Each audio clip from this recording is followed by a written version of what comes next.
السلام علیکم ورحمۃ اللہ وبرکاتہ۔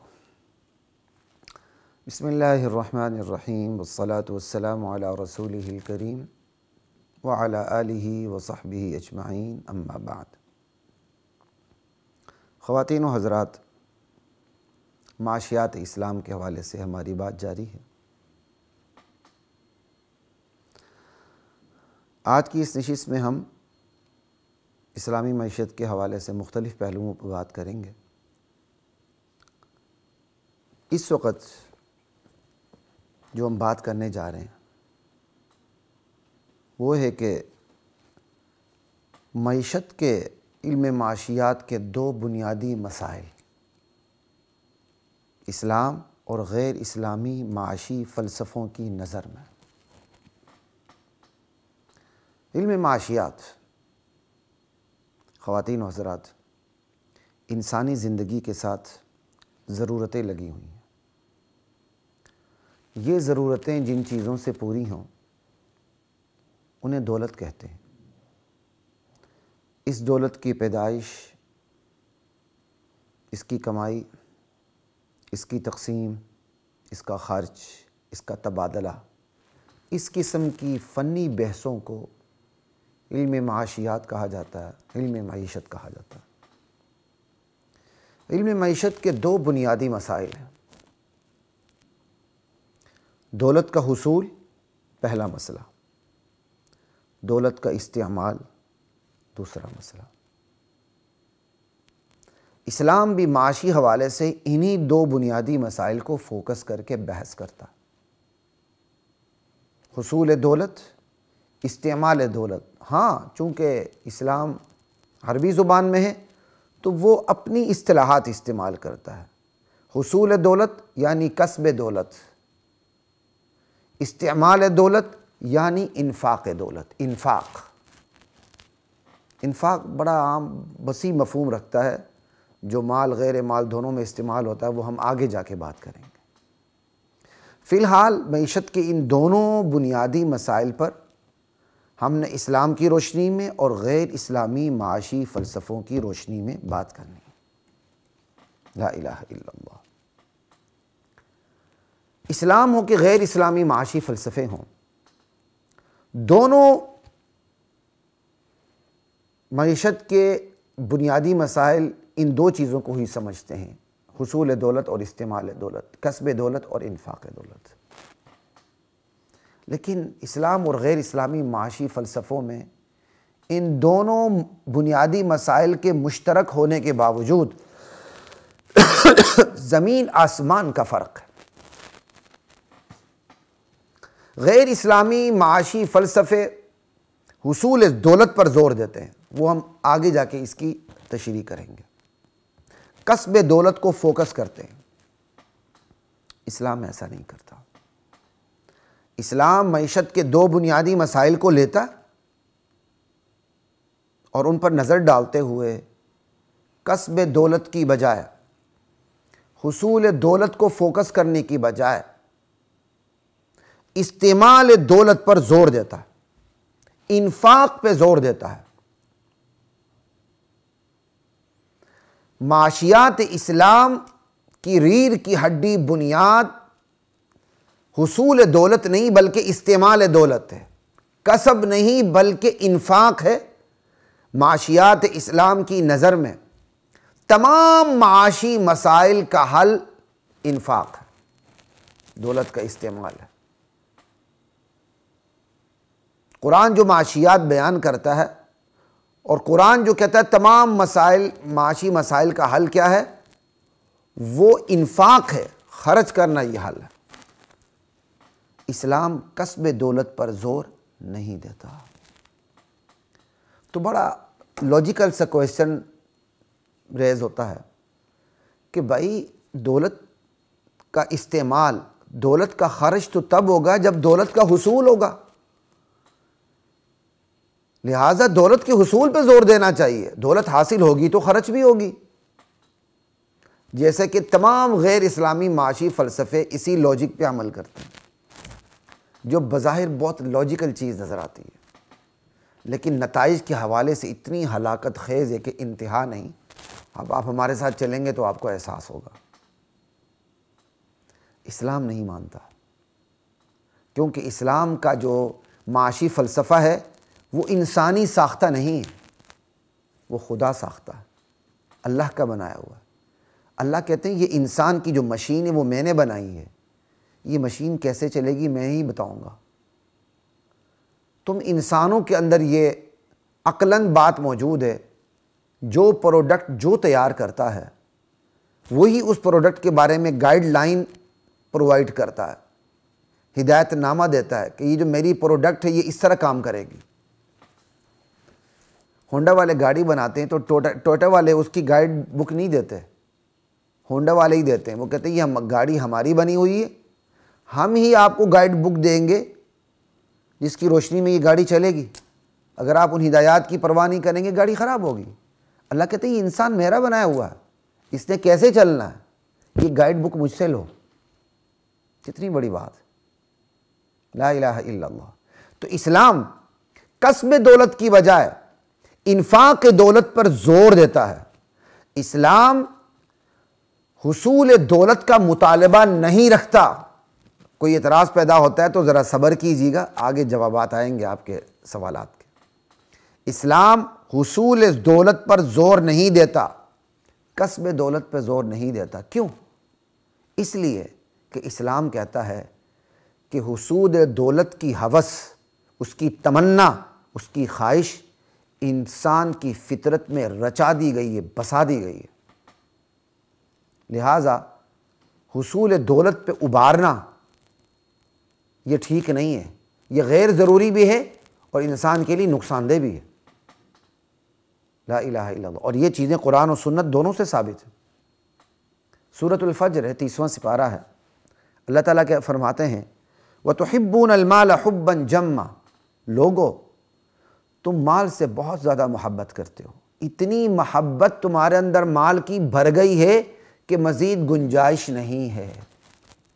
یہ جمع کا مفہوم ہے کہ اتنی بھر جائے کہ اضافے کی گنجائش ہی نہ رہے، مزید گنجائش ہی نہ رہے۔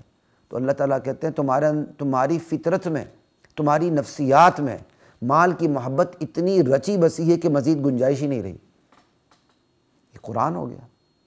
حدیث کی طرف چلتے، نبی کریم صلی اللہ علیہ وسلم کی حدیث ہے لو کان لابن آدم وادیان من المال، اگر ابن آدم کے پاس مال و دولت کی دو وادیاں ہوں، سونے چاندی کی دو وادیاں ہوں، ہیرے جواہرات کی دو وادیاں ہوں، وہ پھر بھی بس نہیں کرے گا، اس کی ہوس ختم نہیں ہوگی۔ کہ مال کی ہوس انسان کے اندر اتنی بھری ہوئی ہے، ابن آدم کے دل و دماغ میں۔ ولا لابتغى ثالثا، اگر ابن آدم کے پاس دو وادیاں سونے چاندی جواہرات کی ہوں، لابتغى ثالثا، وہ تیسری وادی کو تلاشتا پھرے گا، اس کی ہوس ختم نہیں ہوگی دو وادیوں سے۔ ولا يملأ جوفه الا التراب، ابن آدم کے پیٹ کو صرف قبر کی مٹی بھر سکتی، بس۔ ایک قرآن کی آیت اور ایک یہ حدیث صاف واضح ہے کہ انسان کی فطرت میں حصول دولت کی، کسب دولت کی ہوس رچا دی بسا دی گئی ہے۔ جب اتنی اس کے اندر ہوس بھر چکی ہے تو اب اس ہوس کو ابھارنے کی ضرورت نہیں۔ جس طرح کے غیر اسلامی معاشی فلسفے اس فکر میں رہے اور یہ کام کرتے رہے اور نتائج بھگت رہے ہیں، اور بھگتے بھی انہوں نے، آج بھی بھگت رہے ہیں۔ اسلام کہتا ہے انسان کے اندر پہلی دولت کی ہوس بہت ہے، اسے ابھارنے کی ضرورت نہیں، اسے دبانے کی ضرورت ہے۔ اس لیے اسلام اس ہوس کو دبانے کے لیے کسب دولت کا، مطلق دولت کے حصول کا مطالبہ نہیں رکھتا انسان سے، بلکہ مال کی ہوس کو دبانے کے لیے اسلام کسب حلال کا مطالبہ رکھتا ہے، مطلق دولت کا مطالبہ نہیں رکھتا۔ مال کی ہوس تو انسان کے اندر ہے، اب اس کو ابھارنے کی نہیں دبانے کی ضرورت ہے. تو اسلام نے دبایا کیسے؟ کہ اس کسب کے ساتھ حلال کی قید لگا دی. وہ جو مال کی ہوس انسان کے اندر ہے اس کو ہوس کو ابھارنے کی بجائے دبانے کے لیے اس کے ساتھ اللہ نے حلال کی قید لگا دی. میرے بندے تیری فطرت میں مال کی ہوس رکھ دی گئی ہے، میں تجھے اس سے روکتا نہیں ہوں، شرط لگا دی ہے اس ہوس کو دبانے کے لیے. وہ کیا؟ کہ تم نے مال تلاشنا ہے، تمہیں اجازت ہے، لیکن حلال مال تلاشنا ہے، حلال مال کو حاصل کرنا ہے بس. اب مال حاصل کرنے کی ہوس ہے، اس ہوس کو دبانے کے لیے حلال کی قید لگا دی گئی. تم نے حلال مال حاصل کرنا ہے بس. لا الہ الا اللہ. کسب الحلال فریضۃ بعد الفریضہ. فرض عبادات کے بعد حلال روزی کو کمانا اہم ترین فریضہ ہے. اگرچہ اس حدیث پر کلام بھی کیا گیا ہے، اس کو ضعیف بھی قرار دیا گیا ہے، لیکن اگر یہ حدیث موجود نہ ہو تو قرآن کی آیات کافی ہیں. چلیں ایک حدیث سناتا ہوں، قرآن کی آیت بھی پڑھ دیتے ہیں. قیامت کے دن جو 4 یا 5 سوال، ایک حدیث میں 4 ایک حدیث میں 5 سوالات کی بات ہوئی ہے، جو اہم ترین سوال ہوں گے ان میں سے 2 سوال کا تعلق مال سے ہے. قیامت کے دن جو سوالات ہوں گے ان میں سے اہم ترین سوال کا تعلق مال سے ہے کہ من این اکتسب، مال کہاں سے کمایا، وفیما انفق، خرچ کہاں کیا. ہاں بھائی کہاں سے کمایا اور خرچ تم نے کہاں کیا. یہ قیامت کے دن سوال ہوں گے. ابن آدم کو ہلنے کی اجازت نہیں ہوگی جب تک وہ ان سوالات کے جوابات نہ دے. اور ان 4 اہم ترین سوالوں میں سے 2 سوالوں کا تعلق مال سے ہے. مال سے کہ کمایا کہاں سے، خرچ تم نے کہاں کیا. اللہ اکبر. اور پھر قرآن کریم میں ہے کلوا مما فی الارض حلالا طیبا. حلال مال کھانا ہے. حلال مال کھائے گا تب وہ حلال حاصل کرے گا. اور صرف حلال بھی نہیں، طیب، حلال مال، اور وہ حلال بھی تم نے حلال ذرائع سے لیا ہو، خالص پاک راستوں سے وہ حلال تمہارے پاس چل کے آیا ہو، تم نے اسے حاصل کیا ہو. ٹھیک. لا الہ الا اللہ. تو اسلام فطرت انسانی کی روشنی میں مال کی ہوس کو انسان کے اندر جو ہے اس کو دباتا نہیں ہے، ابھارتا نہیں ہے، بلکہ دباتا ہے. یہی وجہ ہے کہ اسلامی معاشیات کے اندر تمام معاشی تنگیوں کا حل انفاق کو قرار دیا گیا ہے. اسلامی معاشیات کی ریڑھ کی ہڈی، بیک بون دولت کو حاصل کرنا نہیں بلکہ دولت کو خرچ کرنا ہے. لا الہ الا اللہ. کیوں؟ حاصل کرنے کی ہوس پہلے سے ہی موجود ہے، اس کو دبانے کی ضرورت ہے. دبایا حلال کی قید سے. یہ جواب ہے. ایک تو اس شارٹ ویڈیو میں ایک اس چیز کا پتہ چلا کہ معاشیات اسلام کی بنیاد کسب دولت نہیں بلکہ انفاق دولت ہے. اور دوسری بات آپ کو یہ بات حقیقت پتہ چلی کہ اسلام جو ہے وہ کسب پہ زور نہیں دیتا کہ دولت حاصل کرو جیسے تیسے. حلال دولت کی بات کرتا ہے کہ تم نے حلال دولت حاصل کرنی ہے بس. خواتین و حضرات، یہ تو بات ہوئی فطرت انسانی کی روشنی میں، انسان کی فطری نفسیات کی روشنی میں. اب اس کو عقل کی روشنی میں بھی دیکھ لیتے ہیں. بڑی ظاہر اور سیدھی سی بات ہے کہ جس پر زور ہو ترقی اسی میں ہوتی ہے.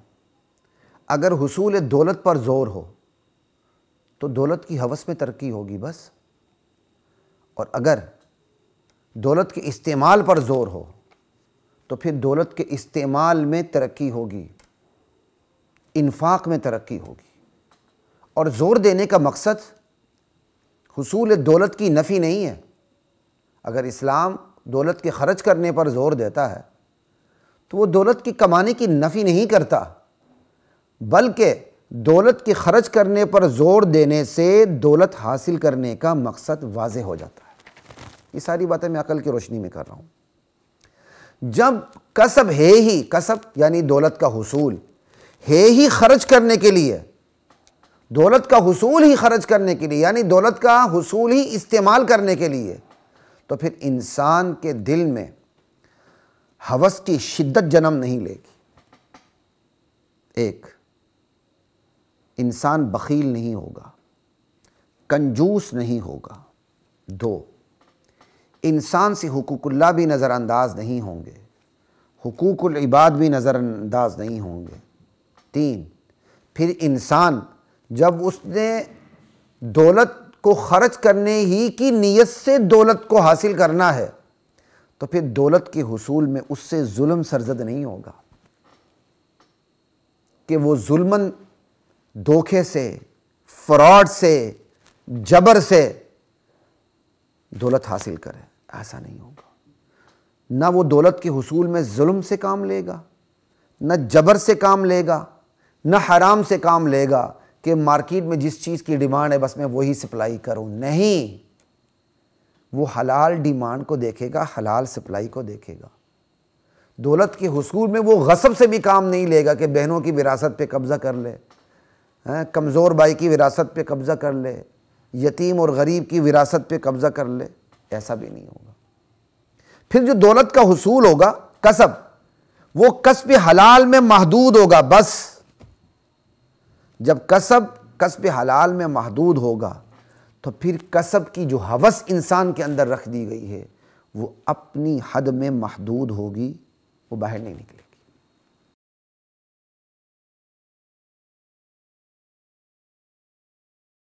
وَلَقَدْ